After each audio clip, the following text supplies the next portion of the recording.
This home is no longer yours. You need to leave, now. My father stood firmly in front of the luxury apartment entrance, dressed in an expensive new suit. In his hands was a thick folder filled with legal paperwork. Beside him, my mother held up a set of keys, a satisfied smile spreading across her face. A few steps behind them waited several officers and legal representatives, all prepared for what they believed would be a simple removal. I watched from across the street, my pulse racing.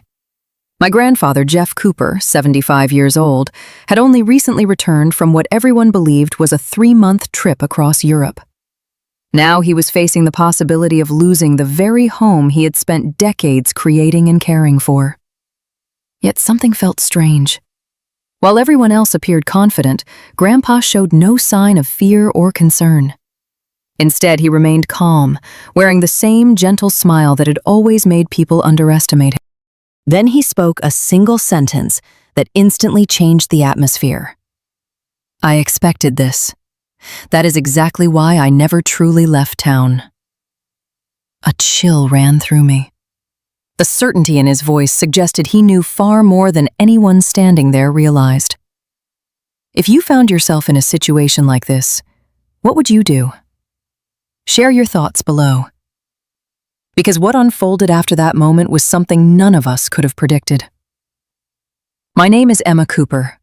I'm 28 years old, and I work as an elementary school teacher in Queens, New York. Just 3 months earlier, I would never have believed anyone who claimed my parents might become involved in a scheme that could harm my grandfather. The idea would have sounded ridiculous to me. At the time, I still viewed them as honest people doing their best through life's challenges. Then everything began to change. My grandfather, Jeff Cooper, built his success from the ground up. He arrived in America as a young immigrant with very little to his name, and spent decades working relentlessly to create a thriving business. Over the years, he transformed a modest beginning into a highly successful logistics company, generating millions in annual revenue. He also owned a luxury penthouse in Manhattan, a remarkable residence overlooking Central Park.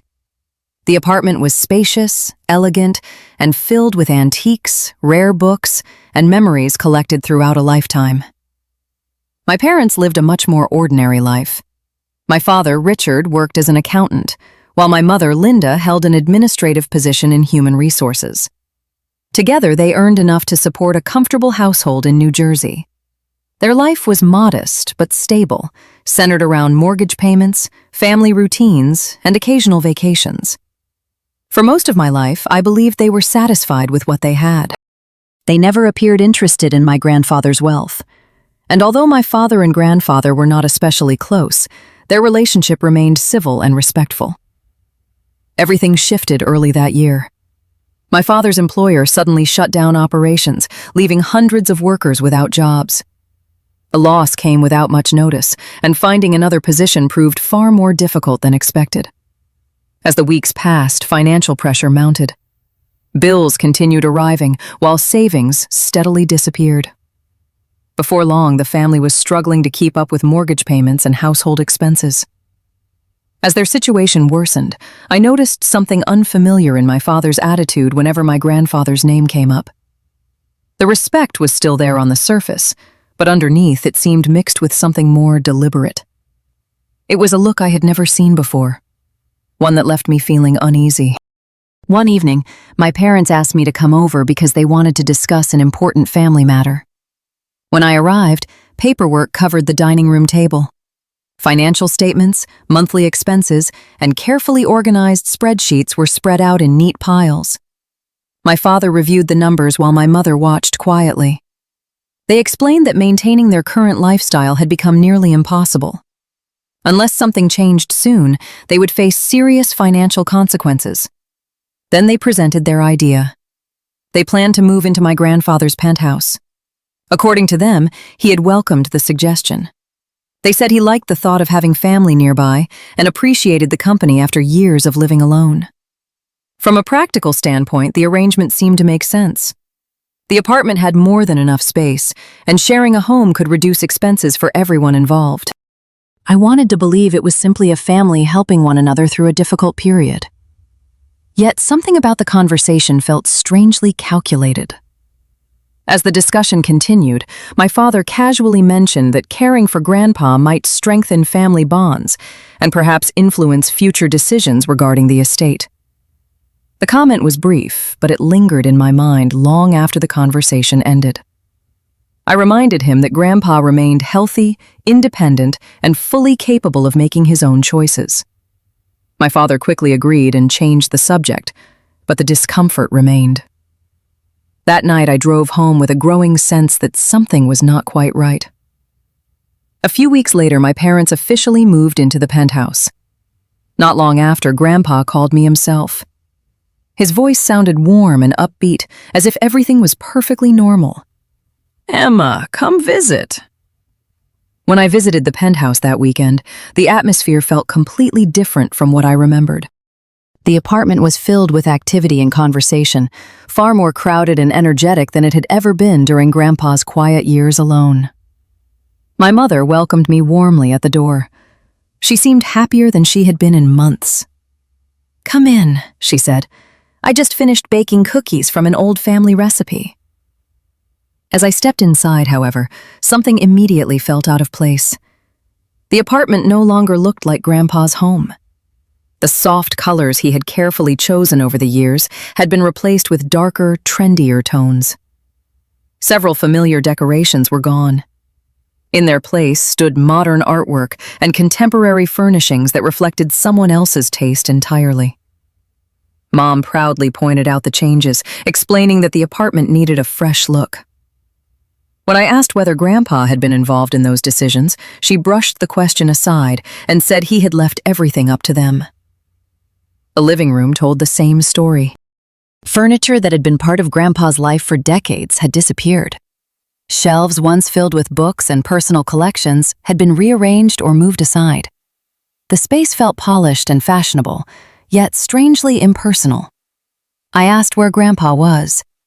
Mom told me he was spending most of his time in his study. When I found him there, sitting beside the window overlooking the park, he greeted me with genuine warmth. We talked quietly for a while, and although he insisted everything was fine, I sensed a deep exhaustion beneath his smile. He admitted that the changes had happened much faster than he expected. He had wanted my parents to feel comfortable, but the apartment no longer felt entirely familiar to him. Still, he defended them. He reminded me that they were under tremendous pressure and trying to rebuild their lives after a difficult period. He did not want to create conflict within the family, especially with his only son. I could see he was struggling, but I chose not to push the conversation further. A couple of weeks later, my phone rang late at night. It was Grandpa. His voice was calm, but there was a seriousness that immediately caught my attention. He asked if I could come over because he wanted to discuss something privately. When I arrived, the apartment was quiet. Everyone else had already gone to bed. Inside his study, Grandpa showed me a drawer where he kept important records and personal paperwork. He explained that he always maintained careful habits when storing sensitive documents. Recently, he had noticed signs that someone may have accessed the drawer without his knowledge. Nothing appeared missing, but several details suggested that the contents had been handled. I asked whether he had spoken to my parents about it. He shook his head. He wanted to understand exactly what had happened before making any accusations or assumptions. Then he told me something that worried me even more. Over the previous months, my father had begun asking unusually detailed questions about property ownership, estate planning, and legal arrangements. The questions themselves were not improper, but their frequency and specificity had made Grandpa uncomfortable. As he spoke, I could see genuine concern in his expression. He was not angry. He was disappointed and uncertain. Finally, he asked for my help. He wanted me to visit more often, pay attention to what was happening around the apartment, and simply observe without jumping to conclusions. Over the following weeks, I did exactly that. And little by little, I began noticing things that did not seem quite right. As the weeks passed, the situation became increasingly unsettling. One afternoon, I walked past my father's room and overheard part of a conversation. His voice was low and cautious as he discussed legal procedures involving property ownership and decision-making authority for elderly individuals. The questions sounded highly specific, and although I could not hear every detail, the conversation left me deeply uncomfortable. On another occasion, I found my mother reviewing paperwork inside Grandpa's study while he was out running errands. When I asked what she was doing, she explained that she was helping organize his records. Later, when I casually mentioned it to Grandpa, he looked surprised and told me he had never requested any assistance with his files. That answer stayed with me. The moment that truly raised my concerns came a few days later. While visiting the apartment, I noticed a handwritten page left near the kitchen area. It contained a list of notes about legal consultations, property matters, and future planning. None of it made sense in isolation, but together it painted a picture that worried me. I discreetly photographed the page and sent it to Grandpa. That evening, he called. His tone was calm but unusually serious. "Emma, I need your help. And for now, I would prefer that your parents not know about our conversation." Then he revealed his plan. A week later, during dinner, he announced that he intended to travel abroad for several months. He explained that he wanted to visit family, see places he had postponed exploring for years, and enjoy some personal time after a difficult period. My parents reacted politely, but I noticed a brief exchange of glances between them. It lasted only a second. Still, it was enough to catch my attention. They asked practical questions about the trip, how long he would be away, whether he needed assistance, and when he expected to return. Grandpa answered casually and reassured everyone that he would remain in contact throughout the journey. Later that evening, I overheard another private discussion. The conversation suggested that my parents viewed Grandpa's absence as an opportunity to pursue plans they had been considering for some time. Their words hinted at legal strategies involving property control and family authority, topics that had appeared repeatedly in recent months. Shaken, I immediately contacted Grandpa. His response arrived within minutes. He told me not to worry and assured me that everything was unfolding exactly as he expected. 2 days later, my father drove him to the airport. When he returned home, he appeared noticeably relieved, convinced that Grandpa had begun a lengthy trip overseas. What nobody in the apartment knew was that Grandpa had chosen a different course of action. Rather than traveling far away, he quietly relocated to a small apartment elsewhere in the city. From there, he intended to observe events from a distance while remaining close enough to respond if necessary. He also sought assistance from a trusted investigator with extensive experience in gathering information and documenting facts. Shortly after settling into the temporary apartment, Grandpa called me again. He explained that he wanted to understand exactly what was happening before making any judgments. He asked me to continue visiting the penthouse and behave as though nothing unusual had occurred. I agreed. Over the following months, I found myself living a double life. Whenever I visited, I acted normally. I shared meals with my parents, listened to their plans, and participated in everyday family activities. At the same time, I paid close attention to everything around me. I kept careful notes about conversations, observations, and events that seemed relevant. Grandpa and the investigator did the same, working methodically to build a clear picture of what was actually taking place. Little by little, patterns began to emerge. Meetings were scheduled. Consultations were arranged. Discussions about property matters became more frequent. One detail that stood out involved a series of appointments with a legal professional in Manhattan. Those meetings appeared connected to the broader plans that had been quietly developing behind the scenes. By then, it was clear that the situation was far more complicated than any of us had originally imagined. As the months passed, the picture became clearer. The investigator working with Grandpa began gathering information from multiple sources. Piece by piece, a troubling pattern emerged. Records showed that my father had attended several meetings with legal professionals regarding property matters involving elderly family members. The discussions appeared unusually focused on ownership transfers and long-term control of assets. At the same time, my mother maintained contact with individuals who specialized in preparing and processing paperwork. While none of these meetings proved anything on their own, together they raised serious concerns. Further inquiries uncovered additional details. Several people who had interacted with my parents described conversations centered on inheritance issues, estate planning, and methods of obtaining authority over a relative's property. Some recalled comments that seemed harmless at the time, but took on a different meaning when viewed in the larger context. Meanwhile, Grandpa continued documenting everything carefully. He wanted facts, not assumptions. Over the following weeks, information accumulated.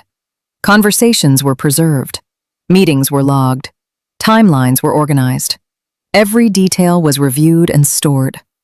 Eventually, evidence suggested that documents had been prepared which appeared to grant ownership rights and decision-making authority that Grandpa had never knowingly approved. The situation had gone far beyond what any of us initially feared. Then came the moment that changed everything. Near the end of the third month, official paperwork was submitted through the proper administrative channels. According to the records, ownership of the penthouse had been reassigned from Grandpa to my parents. Supporting documents claimed that the transfer reflected his wishes and had been completed as part of future planning arrangements. Because the paperwork appeared complete on its face, the filing moved through the normal process without immediate questions. Not long afterward, Grandpa received a message informing him that the transfer had already been completed. The wording was polite. The implication was not. The message treated the matter as settled and suggested that he simply enjoy his time abroad while others managed affairs back home. When Grandpa read it, he called me immediately. His voice was calm. "Emma," he said, "it is time for me to return." A few days later, he made preparations to come back. The morning of his arrival was bright and clear, one of those beautiful New York days that make the city seem almost peaceful. Inside the penthouse, my parents appeared confident. They had reorganized nearly every aspect of the apartment. Documents were prepared. Plans had been finalized. Everything suggested they believed the matter was finished. I had been invited to welcome Grandpa home. Instead, I arrived carrying a growing sense of dread. Shortly before noon, a message arrived announcing that he was on his way from the airport. The atmosphere immediately changed. My parents moved toward the entrance and waited. They carried folders filled with paperwork and spoke quietly to one another while checking the time. Minutes later, the elevator doors opened. Grandpa stepped out. At first glance, he looked different. The months away had given him renewed energy. His posture was firm. His expression was focused. The uncertainty I had seen earlier in the year was completely gone. He was not alone. Several individuals accompanied him, including Marcus and two other professionals I had never met before. Together they walked down the hallway toward the apartment. My parents straightened immediately. The confident smiles they had worn all morning remained in place, but I noticed a flicker of surprise in their eyes. Grandpa stopped a few feet from the doorway. For a moment, nobody spoke. The hallway became completely silent. Then he looked directly at my parents, standing in front of the home he had spent decades building, and waited for them to explain exactly what had happened in his absence. Grandpa stopped in front of the apartment entrance and looked calmly at my parents. "Richard, Linda," he said quietly, "may I come into my own residence?" The calmness in his voice was more unsettling than anger could ever have been. My father stepped forward immediately. He appeared confident, almost rehearsed. "Dad, according to the records, this property now belongs to us. Everything has already been processed through the proper channels." He lifted a folder and displayed several pages. "The ownership transfer has been filed and recorded. The paperwork is complete." My mother pointed toward one of the documents. "Your signature is right there." Grandpa accepted the papers and examined them without saying a word. For several long seconds, the hallway remained silent. Then he looked up. A faint smile crossed his face, though there was sadness behind it. "So this is the path you chose." My father folded his arms. "The matter is finished. If you disagree, you can challenge it, but the documents have already been submitted. Everything appears official." My mother spoke next, attempting to sound concerned. You should focus on enjoying retirement. There are plenty of comfortable places where you can relax and let others handle responsibilities. Listening to them, I felt physically ill. These were the same people who had spent my childhood teaching me about honesty, responsibility, and respect. Grandpa glanced briefly in my direction before returning his attention to them. When Richard was young, he said slowly, I tried to teach him many things. I taught him discipline. I taught him perseverance. I taught him to earn success rather than expect it. He paused. But there is one lesson I clearly failed to pass on. My father frowned. What lesson is that? Grandpa's expression hardened.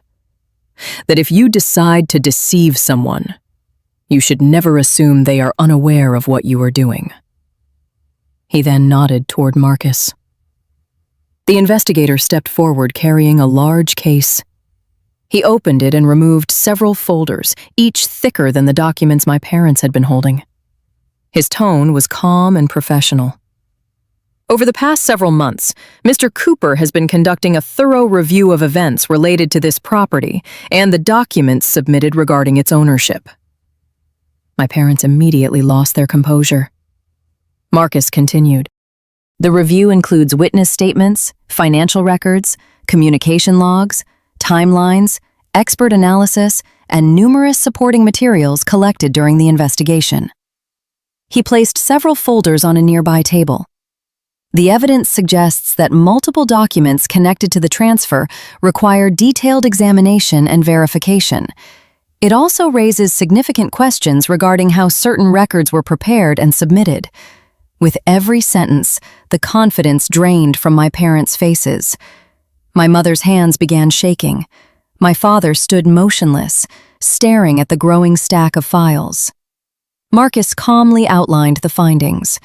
There were records of meetings, statements from individuals involved in preparing paperwork, financial transactions that appeared connected to those activities, communications discussing property control and estate matters, additional materials that independently corroborated one another. None of it relied on a single source. Everything had been carefully documented and cross-referenced. By the time he finished speaking, the hallway felt completely different from only a few minutes earlier. The certainty my parents had displayed was gone. For the first time, they seemed to realize that Grandpa had anticipated far more than they imagined. Marcus closed the final folder. These materials will be provided to the appropriate legal authorities and reviewed through the proper legal process, he said. The relevant agencies will determine the next steps based on the evidence presented. Nobody responded. The silence was overwhelming. Then, just as the tension reached its peak, the elevator doors opened once again. Every person in the hallway turned toward the sound. The elevator doors opened once more. 2 uniformed officers stepped into the hallway, accompanied by a professionally dressed woman carrying a folder. Their arrival immediately changed the atmosphere. One of the officers approached calmly and explained that a formal complaint had been filed and that an official investigation was underway regarding the disputed property documents. For the first time that morning, my father's confidence disappeared. His expression shifted from certainty to disbelief. "Dad, wait," he said, turning toward Grandpa. "There has to be another way to handle this. We are family." Grandpa looked at him for a long moment. His voice remained steady, but the pain behind it was impossible to miss. "You are my son. That is exactly why this hurts more than anything else." He paused before continuing. "I spent my life trying to provide opportunities for you. I wanted you to build a future with honesty and dignity. Seeing us standing here today is something I never imagined." My mother began crying. She tried to explain that fear and financial hardship had clouded their judgment.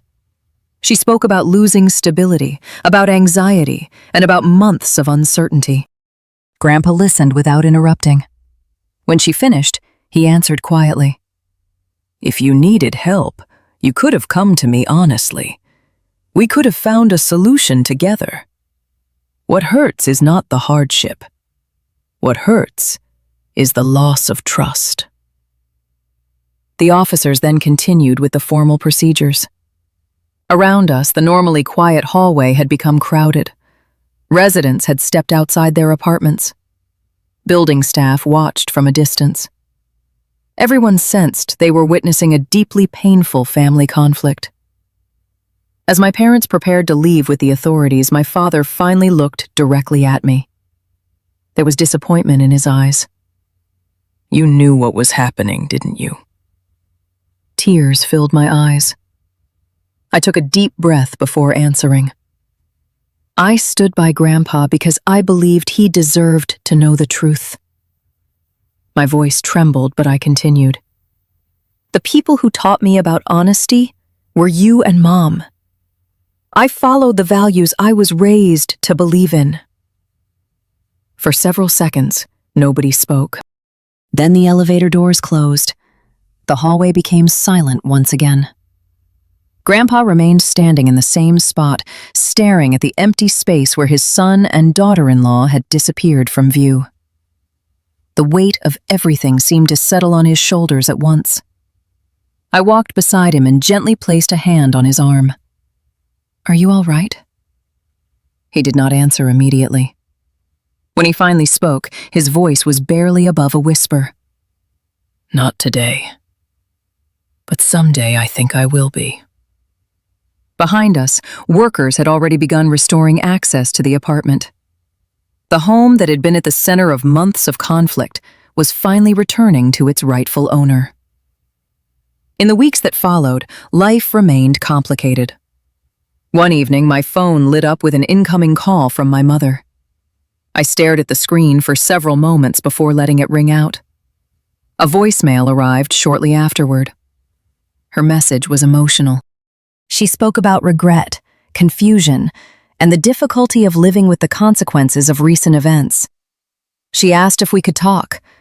Listening to her voice brought back years of memories. For a moment, I wanted to call her back. I wanted to hear her side of the story and understand how everything had gone so wrong. But I was not ready. The wounds were still too fresh. I deleted the message and chose not to respond. A few days later, an email arrived from my father. It was long and deeply personal. He wrote about financial struggles, fear of losing everything, and the overwhelming pressure he had felt during those difficult months. He described sleepless nights, uncertainty about the future, and the frustration of watching opportunities disappear. Reading his words, I could sense the desperation he had experienced. Yet as I reached the end of the message, I found myself thinking about Grandpa. Hardship can explain decisions. It cannot erase responsibility for them. And that realization left me facing the most difficult question of all. How do you move forward when the people you love have broken your trust, but are still the people you love? The email continued for several more paragraphs. My father described how different life had become since everything fell apart. He wrote about moving into a much smaller apartment, taking whatever work he could find, and watching my mother struggle through long days just to keep their finances afloat. He admitted that many of the choices they had made were wrong. At the same time, he tried to explain the fear that had driven them. According to him, desperation had slowly replaced good judgment. What began as worry about money eventually became a series of decisions that led them further and further away from the people they once wanted to be. He insisted that greed had not been his motivation. Instead, he claimed he had convinced himself he was protecting his family and securing a future that seemed to be slipping away. By the end of the message, his tone had changed completely. There were no more explanations, only a request. He asked whether I could someday find a way to forgive them, not because they had earned forgiveness, but because they were still my parents. After reading the email several times, I felt exhausted. Part of me was angry. Part of me felt sympathy. Part of me wished none of it had ever happened. Unsure what to do, I forwarded the message to Grandpa and asked for his thoughts. His response surprised me. He did not tell me what decision to make. Instead, he reminded me that forgiveness and reconciliation were personal choices that nobody else could make on my behalf. If you choose to speak with them, he said, do it because it feels right for you. If you need distance, that is your right as well. Just remember that protecting your peace is not the same thing as being cruel. His words stayed with me. That evening, I finally replied. I told my father that I understood the hardship he and Mom had faced. I acknowledged their fear and uncertainty. But I also explained that difficult circumstances could not erase responsibility for harmful decisions. Trust had been broken, and rebuilding trust would take far more than a single apology. I ended the message by telling him that I needed space and time. I was not ready to rebuild our relationship, and I did not know when that day would come. Several months passed. Life gradually settled into a quieter routine. Then one afternoon, as I was leaving school after classes had ended, I saw someone waiting near the hallway entrance. It was my mother. For a moment, I barely recognized her. She looked older than I remembered. The stress of the previous month seemed etched across her face. Her posture was tired, and her eyes carried a sadness that had not been there before. When she saw me, she hesitated before speaking. Emma, could we talk for a few minutes? I agreed, but only briefly. We sat together in an empty corner of the school cafeteria. For several seconds, neither of us spoke. Then she began apologizing. There were no excuses this time, no explanations, no attempts to justify what had happened. She simply expressed regret. She spoke about the choices she wished she could take back and the damage those choices had caused. I listened quietly. When she finished, I told her the truth. I was not ready to forgive. Maybe that day would come eventually. Maybe it would not. Either way, healing could not be rushed. My mother nodded slowly. She seemed disappointed but not surprised. Before leaving, she stopped and asked one final question. How is your grandfather doing? The question caught me off guard. I told her he was doing well. She lowered her eyes. If you speak with him, please tell him I am sorry. That evening, I shared the conversation with Grandpa. He listened without interrupting. For a long time, he said nothing. The silence felt heavy, filled with years of memories, disappointments, and emotions too complicated to express. Finally, he spoke. Linda apologized. I nodded. Yes. Grandpa leaned back in his chair and stared out the window overlooking the city. The anger that had once been visible on his face was gone. What remained was something far more difficult. Sadness. Not because of what had been lost financially, but because of what had been lost between people who once called each other family. Grandpa remained quiet for several moments after I told him about my conversation with Mom. Finally, he asked a simple question. Do you believe her? I thought about it carefully before answering. I think she is sincere. At least, I believe she regrets what happened. But regret does not automatically repair the damage that was done. Grandpa slowly nodded. Forgiveness takes time, Emma. Sometimes a very long time. And sometimes people never fully reach that point. He paused and looked out across the city skyline. There is nothing wrong with protecting your peace while you figure things out. His words stayed with me. For the first time in months, I realized that forgiveness and reconciliation were not the same thing. Someone could acknowledge another person's apology without immediately reopening a door that had been closed for good reason. Grandpa eventually decided how he wanted to move forward. He chose not to live with anger. But he also chose not to ignore what had happened. Instead, he focused on the life still in front of him. A few months later, he fully settled back into the penthouse. He carefully restored the apartment to the way he remembered it. Familiar colors returned to the walls. The furniture reflected his own taste once again. Personal keepsakes and treasured artwork found their way back to their original places. Slowly, the apartment felt like home again. Yet some things could not be restored as easily. The emotional wounds remained. There were moments when I would catch Grandpa sitting quietly by the window, staring out at the city below. He rarely spoke during those moments, but I knew he was carrying memories that would never completely disappear. One evening, as sunlight filled the room with a warm, golden glow, he shared something important with me. He told me that he had updated his estate plans. I immediately tried to stop him. "You do not have to discuss that with me." But he gently shook his head. "Yes, I do." He explained that he wanted his affairs arranged in a way that reflected the people who had remained by his side during the most difficult chapter of his life. At the same time, he still wanted to ensure that no one was left entirely without support. His goal was not punishment. It was balance. Listening to him, I felt overwhelmed with emotion. Not because of any future inheritance, but because of the trust behind his decision. I hugged him tightly. At 75 years old, he was no longer the energetic businessman who had built a company from nothing. Yet in many ways, he seemed stronger than ever. Strength, I realized, is not measured by wealth or influence. It is measured by character. The years passed. Our routine remained simple. I visited every week. We shared meals, watched old movies, talked about current events and everyday life. Grandpa remained curious, engaged, and remarkably sharp.